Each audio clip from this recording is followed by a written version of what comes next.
Okay, guys, hopefully you can hear and see us. Again, welcome back to Teen Talk. We're joining you from slightly different locations this time, but same program, and unfortunately our last one of the summer. So we hope that you guys have had fun reading with us. We have over 55 of you registered this year, and most of you have completed. Those of you who haven't, get your tickets in now. You have until Friday, but get them in now. And then otherwise, just thanks for coming back this week. As always, I am your host, Toby. These are my co-hosts. Hey, I'm Annette. I'm Miss Denise. All right. And we're going to be bringing you our normal program for this week. So, as always, we start off with our prize spotlight for the week. So, this week, our spotlighted prizes are the Munchkin activity set that comes with Munchkin zombies, and then also comes with some ways to make your own cards for the Munchkin game. It's a pretty fun game. It pretty much revolves around stabbing your friends in the back, and it's making your way through a dungeon and kicking down the doors. So we hope you guys will put in some tickets for that and enjoy if you win it. All right, our second prize is this wonderful lava lamp. Look at all those colors in there. It's a throwback to the 70s that's still creating fun all these years later. All right, and our third prize for the week is a telescope. Can't make it as exciting as that Munchkin game, but if you're interested in watching the stars and being out at night, this is the present for you to put your tickets into. All right. As always, we have a secret code for this week you can put in to get a free ticket for joining our program. So, Miss Denise. This week's secret code is Masterpiece. Make sure you capitalize the M and get that into the portal so you get that extra ticket, which gets you another item towards the wall of prizes. All right. That kind of leads us into, we're about to start our interview with the pro segment. So our theme for this week for your craft kits, which we'll talk about towards the end of the program, was to make your own masterpiece. And so we have a very special guest this week that's going to be joining us. I'm going to flip over to the interview screen now. And his name is Michael Mayne. And hey, Mike. Howdy, howdy. And he is a graphic novelist, and so he writes and illustrates a graphic novel or graphic novels. And we have his debut novel, Bonnie Lass, in its compendium form. At the library for you to check out, and it's pretty fantastic. So, Mike, tell us a little bit about what you do and creatively, professionally, whatever, and how you came to do that thing. Okay, well, I've been working by day as a graphic designer for a local hospital, and by night I draw and illustrate any number of things. And I've been drawing since I could hold a pencil, basically. Mm-hmm. And so it was just kind of a trajectory onto doing something with that in my, adult life. So tell us a little bit about so you're a published author and illustrator, and that's pretty exciting for most people. So tell us a little bit about the process of getting Bonnie Lass made. Well, it was in production. I was working on it and revising it and everything for a year or two. It actually got pitched around to a few different publishers at one point when it was in an early form, and got all kinds of notes on it, and we kind of retooled it almost from the ground up.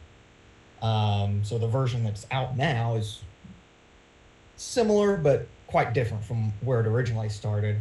The big kicker, I think, in getting it published at the time that I did was basically having the book, the first volume of the book, pretty much done by the time it went into kind of its second phase of being shopped around to publishers. And at least in comic books, publishers really like to, especially from like unknown creators, they like to see that you've basically already committed to finishing the product. Yes. So when the pitch showed up to the company we went with, Red 5 Comics, they liked what they saw. They liked especially that it was pretty much done. It was one issue away from being completed, so they didn't have any worries about kind of taking the risk on it, and it just kind of went from there. It's cool. It's some good advice for our future graphic novelists that it's best to show up with a completed work over a completed work and not an overly ambitious one either. Like, you don't have to create a big, huge volume of work. I was maybe a little too overly ambitious at the time. I was like, well, I gotta finish at least 3 out of 4 books. But other than that, like, I would say, you can cut your teeth on just doing a one-shot comic and have a shot at breaking in, especially with like Kickstarter stuff. In the years since I was first starting off. Okay, so tell us a little bit, actually, since they're there. So I see Bonnie and her crew behind you. You want to tell us a little bit about the other works of art you have back there? Oh, so yeah, like I said, to this side of me, I'm not sure if it's showing left or right. Those are the main characters in Bonnie Lass. It's Bonnie and her brother and their buddy. They kind of crew her little ship. These other two are just some fan arts of mine that I had. So like over here is Lena Inverse from Slayers. It's an older 1980s anime. And then here, the big one in the middle is just kind of a mishmash of, I would say, 5 of my favorite video games. So I just picked some characters from each of those to kind of represent that. It's just kind of a fun tribute kind of thing. So what is your, what's your favorite comic to read? Like, what's your favorite graphic novel? It's pretty cliche, but I would say X-Men. Yeah. But particularly like the older stuff even. I've been kind of building up my collection of some of the older runs written by Chris Claremont, that kind of era. So you had a co-author that worked with you on Bonnie Lass. I didn't know if you wanted to mention him and like some of his contributions, or Tyler Plumarty. We both worked on the comic together, just like right around just from the inception of it. We kind of got not kick-started in that way, but jump-started. Somebody else who was like, hey, why don't you two work on a comic together? We kind of got the ball rolling from there. So like you'll see in the books now, like it's listed as like we both worked on the story. And initially he was going to do some of the artwork, but we kind of changed that up along the production pipeline, and I wound up just taking on all the art myself. We were originally going to treat it kind of like almost like an animation production where he was going to do the backgrounds and I was going to do the characters. But I think it is partly just down to our styles didn't quite mesh as cohesively as we wanted to. So I just kind of wound up running with all of the artwork. So speaking of animation, I know that you're a big anime fan. I know that a lot of our readers are also. And I also know you're a pretty big Disney fan. So what is, I guess maybe what are your 2 favorite works of animation? Ooh.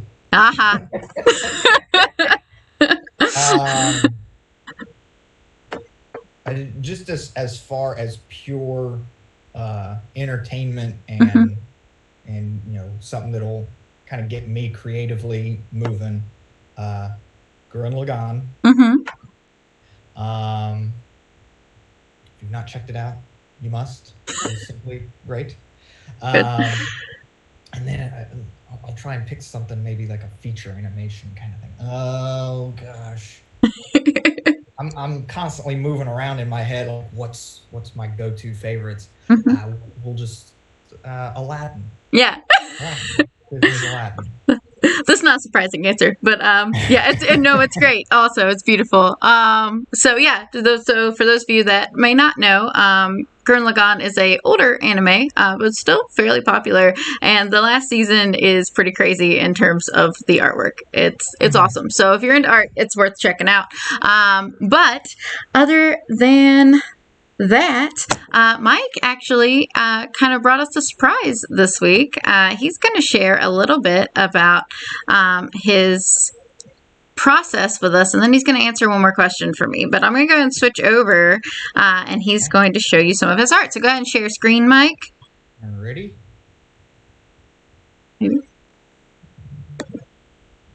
Maybe. Hold on. There we go. All right. Okay, so here is a here's a comic that I've actually been working on recently. It's going to be part of like an all ages spooky anthology, like particularly kind of like Cthulhu themed. Well, the book's going to be called Cthulhu is Hard to Spell, and it's an anthology, so all the stories in it are real short. The one I'm working on is 4 pages. It's written by a buddy of mine, James Maddox, who's a plethora of writing credits unto himself.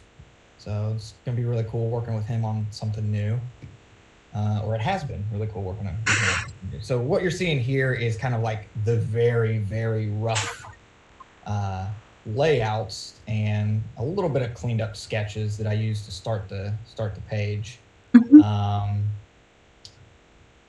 And I mean, typically it's probably going to look more something like this, really zoomed out and small when I first sketch, so that I can just get the general ideas down. But now I'm actually way farther ahead in the process than this at this point. So if I turn this way. Cool. So like So now we're seeing, this is where I've gone through and kind of cleaned up the line art to basically, where it needs to be to really sell the story. Traditionally, this would be called inking, but I work pretty much mostly digital, at least on any of my commercial, professional stuff these days. So seeing here, like you just see where I've laid in like all the cleaned up line work, some spot, like filled in spot black areas. And then eventually, once I've got all that cleaned up to where I like it, turn this layer on. So here's everything with the colors in progress. Wow. Working on the colors right now. They're not quite done, but I got a good foundation for finishing out the colors for this page. And then it'll be on to the next. So I said one question, but I didn't mean one question. I'm sorry. I have 3. So I have 3, but one of them came from this. So do you prefer doing digital artwork, or do you prefer like pen and paper? I prefer digital artwork for, like I said, for like commercial stuff, like professional stuff. It's just I have more control over being able to like clean it up and present it in what I would be satisfied with. But I do still do plenty of sketching and just kind of drawing for myself in a sketchbook on pieces of paper. And then I'm going to ask we've asked everyone this question this summer. So if you had, if you were to give a piece of advice to your younger self, your teenage self, what would it be? Cool. Well, I think I would just say don't slow down. Don't slow down. Like I've hit plenty of points in my career where I've just kind of rested on laurels or whatnot, or just kind of almost waited for things to happen. But you don't get things done just waiting around. So Yeah. When you hit a stride where you're kind of popping off and finding success, and or just like you're making stuff that you really enjoy, just kind of keep at it, because if you slow yourself down, you're only going to be like limiting how much you're actually putting out into the world. So I think it's more fun to just keep working on stuff than rest on it. All right. And so my last one, though, is because we didn't touch on it. Will you give us the plot of Bonnie in a no spoilers, but like a little intro to Bonnie in a couple of sentences? Okay, let me rust off the old elevator pitch. So Bonnie is an aspiring adventurer. She's currently stuck in a life of petty piracy. So in an attempt to outwit and outdo her infamous pirate father, she's going to try and go after one of the old treasures that he seemingly, couldn't quite get, or failed to get. But in doing so, she winds up attracting some of his old enemies, and wakes up an ancient sea monster along the way. And so hilarity, hijinks, and mayhem ensue. She's fantastic. She's one of my favorites. She's a fantastic heroine for a graphic novel. So is there, I didn't know if there's more of this you wanted to share with us, or anything else you want to share with our readers? I got nothing sizzling up here. So. All right. Well, thank you, Mike. We're gonna, if you will, unshare your screen so we can get the videos back where they should be. And then let me switch us back over to the interview screen. Someday. Okay. So thank you for joining us this week. And like I said, you're welcome to hang out. When we interview guests, they hang out on Zoom. You're welcome to hang out on the Zoom and watch along. But I'm going to mute you. So otherwise, we'll see you next time. Well, thanks again for having me. All right. Bye, Mike. All right. Okay, guys, we're over to back to our main screen now. So, one second. Let me fix the pictures again. They adjusted on me. I have to remove it. Give me just a second. Sorry, guys. I'm fixing our photos because they get small when people leave. Let me check. Trim. Alright. Okie dokie.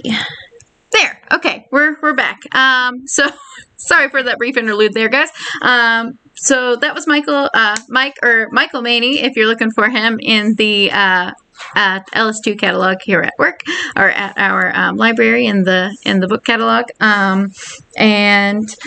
So moving forward, this week, our book of the week, which you guys should have picked up in your craft kits, was the one and only Ivan.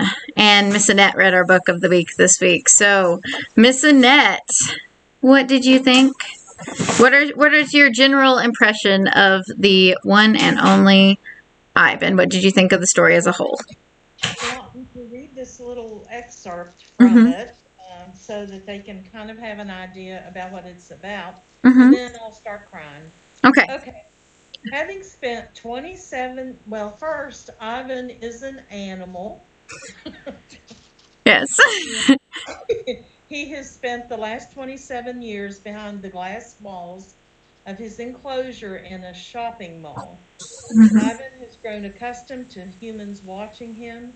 He hardly ever thinks about his life in the jungle. Instead, Ivan occupies himself with television, which doesn't work a lot of the times because his owner doesn't plug it in. his friends Stella and Bob, and painting. But when he meets Ruby, a baby elephant taken from the wild, he is forced to see their home and his art through new eyes. So that's a little summary of what the book is about. Mhm. And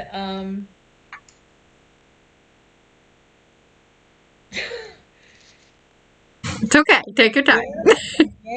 the animals in the book had very human qualities, is Mhm. the thing that I want to tell you.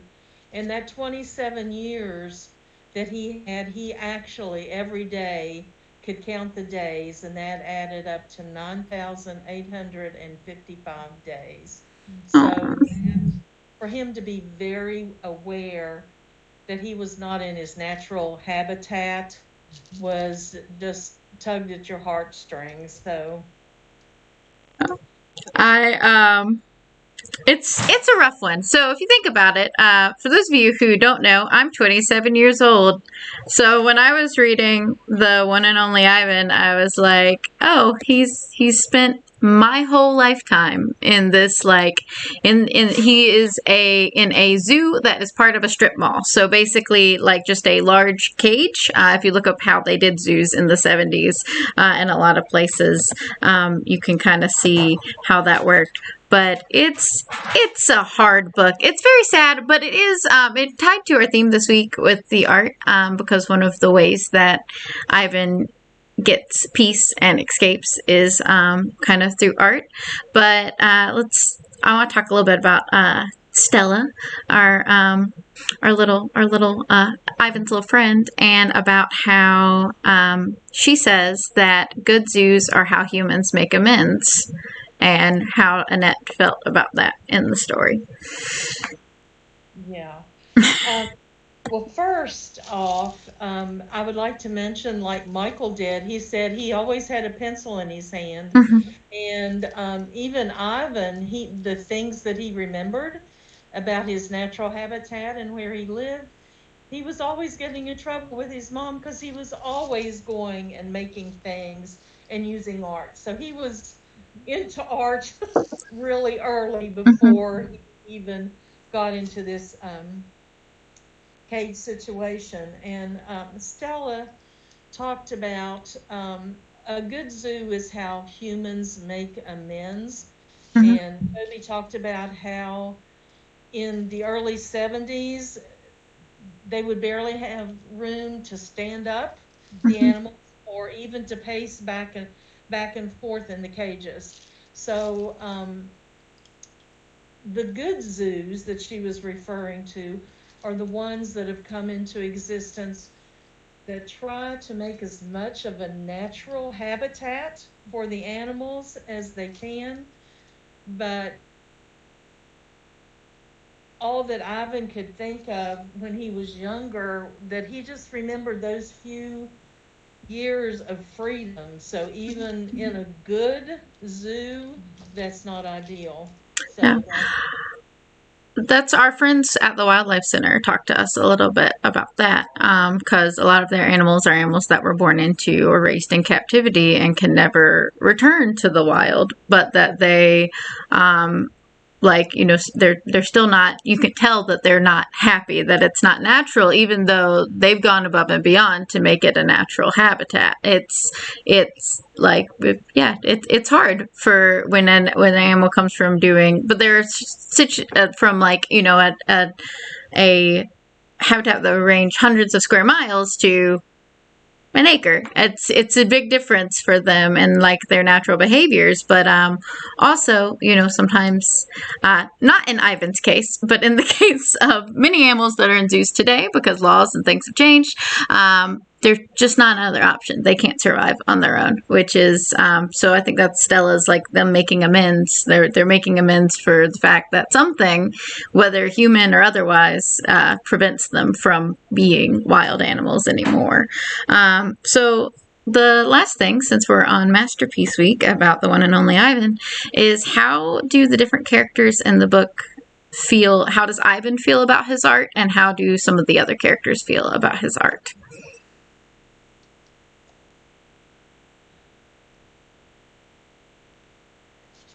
as a human. As a human, from a human perspective. Yes, from a human perspective, I had trouble envisioning what the others saw in his artwork. Mm-hmm. So, but they each came away from it with something, and it just, it has a happy ending in a lot of ways, even for Bob the irritant of Ivan. He was a dog that always snuck into a hole of his cage to sleep on his belly at night. So it has a happy ending, but the art was started to be put on billboards when he first started doing his paintings and stuff. They were actually selling them in a gift shop there at the strip mall and stuff, and so they had financial gain Mm-hmm. in another way from him being in a cage like they had him. So it's Yeah. Also, a way to. thing for me for Toby was that he remembered just that little glimpse when he was a child and he had freedom and Mhm. what freedom is. Yeah.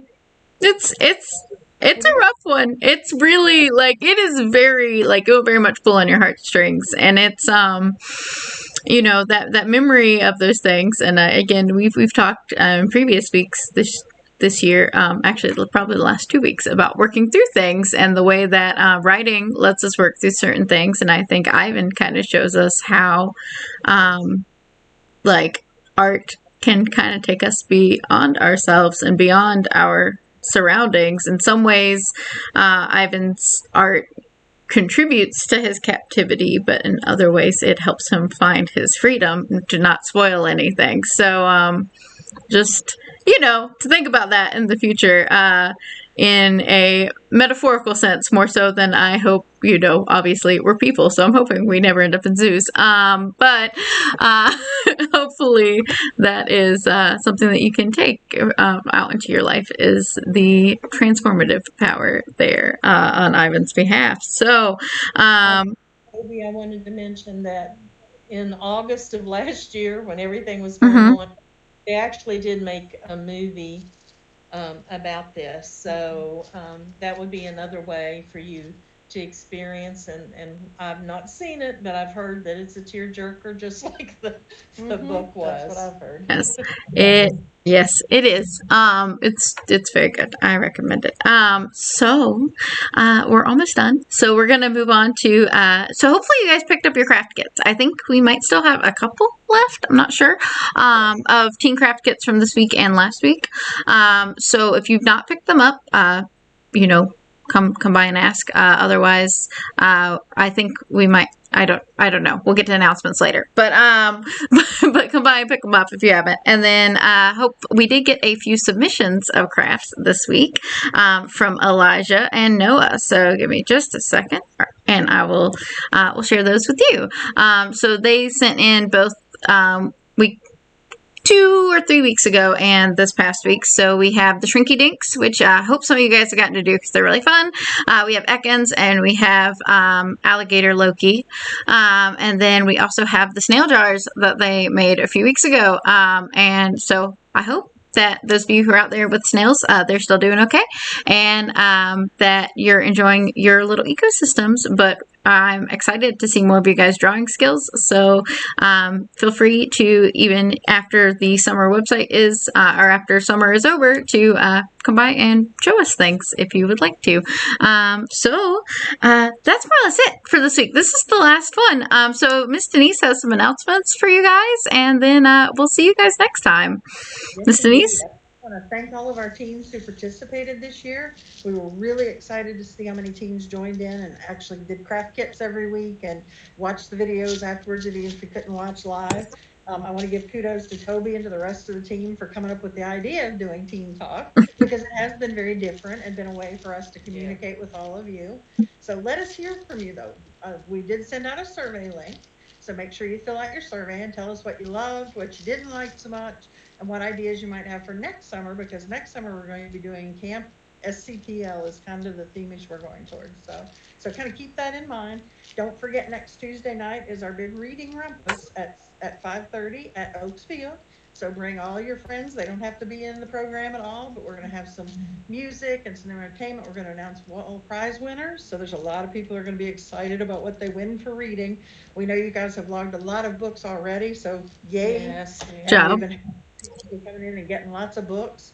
So we hope this has been a good happy in between, because we still couldn't do face-to-face. We will get back to that hopefully soon. So we just, I just wanted to give everybody a chance and thank you for participating and allowing us to be your library. So thank you guys very, very, very much. Yeah, thank you guys, and have a nice rest of your summer, and we'll see you soon. All right. Tuesday. Yeah, and also Tuesday. Come Tuesday, or at least join us online. All right.